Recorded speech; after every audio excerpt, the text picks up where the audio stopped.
In today's video, I'm going to teach you how to create Gmail account for school. To get started, open a web browser on your computer or phone and go to the Google account sign-up page. This is the official page where you create a new Google account, which also gives you a Gmail address you can use for school. Once the page loads, look for the option that says Create Account. Click it and then choose for My Personal Use. This option is the standard choice for a student account you will use for classes, homework, and school tools like Google Classroom or Google Drive. Next, you will be asked for your first name and last name. Type them in carefully, because this can appear on emails you send to teachers and classmates. When you are ready, click Next. On the following screen, enter your birthday and select your gender.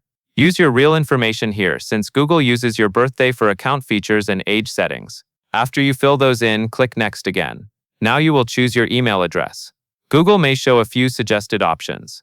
You can select one of those, or you can choose the option to create your own Gmail address and type a custom one.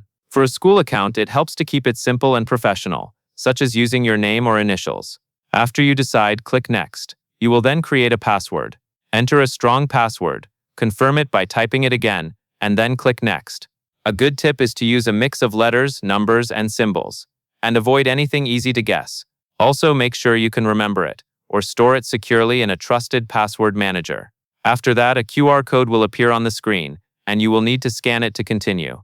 Use the camera on your phone or the built-in QR scanner your device provides. When you scan the code, it will take you to the next part of the setup process. From here, follow the on-screen prompts to finish creating the account. Read each screen carefully and confirm each choice before moving on.